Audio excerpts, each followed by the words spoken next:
তো মই খাই চাইছোঁ, মই সঁচাকৈ কৈছোঁ মানে অ' মাই গড ল'ৰা ছোৱালী চবেই কৈ আছে যে মই আৰু এটুকুৰা দিয়া নাই, আৰু এটুকুৰা দিয়া নাই, ইমান টেষ্টি হৈছে।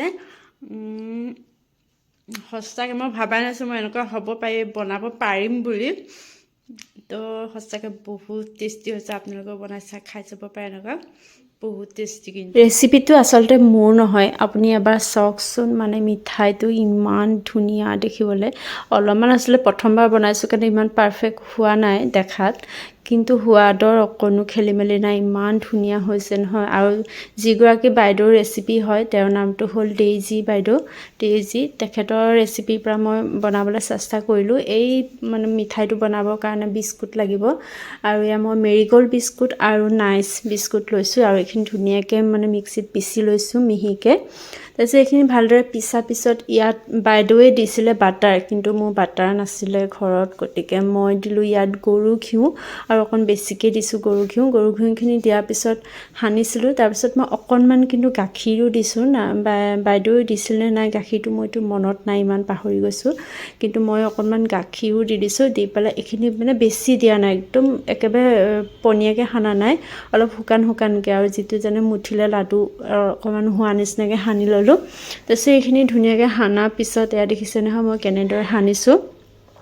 এনেদৰে ধুনীয়াকৈ সানাৰ পিছত মই এটা টিফিন বক্সতে এখন কাগজ পাৰি লৈছোঁ। যিহেতু মোৰ ওচৰত বাটাৰ পেপাৰ নাই, গতিকে মই এখন কাগজত অকণমান ঘিউ বা ৰিফাইন তেলো সানি ল'ব পাৰে, সানি পেলাই ধুনীয়াকৈ তলত পাৰি লৈছোঁ কাগজখন, আৰু ওপৰত বস্তুখিনি ধুনীয়াকৈ হাতেৰে হেঁচি হেঁচি সমানকৈ দি দিছোঁ।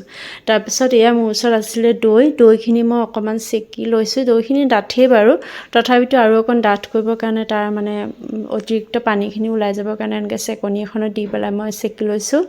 আৰু যিখিনি ওলাই গ'ল ডাঠখিনি, সেইখিনি মই এই বিস্কুটৰ যিটো লেয়াৰটো দিছোঁ তাত মই ধুনীয়াকৈ মিলাই দিছোঁ, সানি দিছোঁ দৈখিনি। দৈখিনি সানি দিয়াৰ পিছত মোৰ ওচৰত আছিলে, বাইদেৱে আৰু কিবা কিবি বস্তু দিছিলে জাম, গতিকে মোৰ ওচৰত ইমানখিনি বস্তু নাই বাৰু। যিখিনি আছে ঘৰত, যিটো সাধাৰণতে থাকে আমাৰ, সেইখিনি মানে জামটোতো থাকেই, গতিকে সেই জামটোকে মই মিক্স ফ্ৰুটছৰ সেই জামটোকে মই এই দৈখিনিৰ ওপৰত অলপমান দিছোঁ। অৱশ্যে নিজে হাতেৰে এখন হাতে কেমেৰা ধৰি ধৰি ভিডিঅ' কৰিবলৈ বহুত অসুবিধা হৈ যায়, যিহেতু মোৰ কেমেৰা ধৰি দিয়া মানুহ নাই আৰু তেনেকুৱা সুবিধা নাই, গতিকে এনেকৈ কৰিব লগা হৈছে। ইমান মানে পাৰফেক্ট হোৱা নাই ভিডিঅ'টো তথাপিতো। আৰু ইয়াত দেখিছেনে কেনেকৈ এখন হাতেৰে একদম উলিয়াব নোৱাৰি বস্তু, ইমান অসুবিধা হৈছে, তথাপিতো যেনে তেনে মই উলিয়াই পেলাই ইয়াত মই জামখিনি সানি দিলোঁ। ভাবিছিলোঁ এনেকৈ হয়নে নহয় এনেকুৱা মানে এটা ভয় আছিল মনত, যে হ'ব জানো, এনেকৈ আছিল জানো, তথাপিতো চাওঁচোন বনাই ট্ৰাই কৰি চাম। মানুহে কয় নহয় সাহসী লক্ষী বুলি, গতিকে মই সাহ কৰি বনাই চাইছোঁ, কিনো হয় চাম, দেখা যাব। আৰু এইখিনিৰ ওপৰত মই আকৌ যিখিনি বিস্কুটৰ মানে গুড়িখিনি থাকি গৈছিলে, সেইখিনি মই ইয়াৰ ওপৰত দিছোঁ আৰু এটা লেয়াৰ বনাই পেলাই। আৰু এইখিনি আকৌ সেই একে আগৰ দৰেই ধুনীয়াকৈ হেঁচি হেঁচি সমানকৈ বহাই দিছোঁ, আৰু অকণমান টাইটকৈ বহাইছোঁ, নহ'লেতো বস্তুটো ওলাই আহিব কাটিবৰ সময়ত, গতিকে অকণ টাইটকৈ বহাই দিছোঁ। আৰু এইখিনি মই অলপ সময় মানে 1-2 ঘণ্টামানৰ কাৰণে ফ্ৰিজত ৰাখি থ'লোঁ। তাৰপিছত ধুনীয়াকৈ হেঁচি দিছোঁ বস্তুটো ভালকৈ বহিবৰ কাৰণে, তাৰপিছত ফ্ৰিজত ৰাখি থ'লোঁ। ফ্ৰিজৰ পৰা ওলাই অনাৰ পিছত মই এইখিনি ধুনীয়াকৈ কাটিছোঁ, আৰু কাটোতে অকণমান ভাঙি গৈছে, কাৰণ ইমান ধুনীয়াকৈ মই কাটিব পৰা নাই।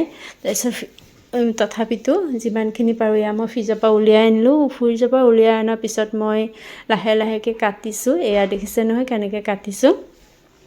কাটোতে অকণমান অসুবিধা হৈছে মোৰ উলিয়াবৰ কাৰণে, তথাপিতো কাৰণ প্ৰথমবাৰ যিকোনো এটা বস্তু বনাওঁতে অলপ মানে অসুবিধা এটা হয়, কিন্তু নেক্সট টাইম যেতিয়া মই এইটো বনাম মই নিশ্চয় পাৰফেক্টকৈ বনাব পাৰিম বুলি সকলোৱে খাই ভাল পালে ঘৰত, আৰু গতিকে আপোনালোকেও এবাৰ ট্ৰাই কৰি চাব। আজিলৈ আহোঁ তেতিয়াহ'লে, বাই বাই। হৈছিলে অলপ ভঙা চিঙা হৈছে যদিও খাবলৈ কিন্তু কি ক'ম, ইমান সোৱাদ হৈছিলে। বাইদেউক মানে বহুতবাৰ ধন্যবাদ জনাইছোঁ মই, ইমান ধুনীয়া ৰেচিপি এটা তেওঁৰ পৰা শিকিব পাৰিলোঁ, গতিকে তেওঁক মই ধন্যবাদ জনাইছোঁ। আৰু ইয়াত দেখিছেনে মোৰ বিস্কুটকেইটা, গতিকে আপোনালোকক দেখালোঁ। মই পুনৰ এটা ভিডিঅ' লৈ আপোনালোকৰ মাজলৈ আহিম। আজিলৈ আহোঁ তেতিয়াহ'লে, বাই বাই।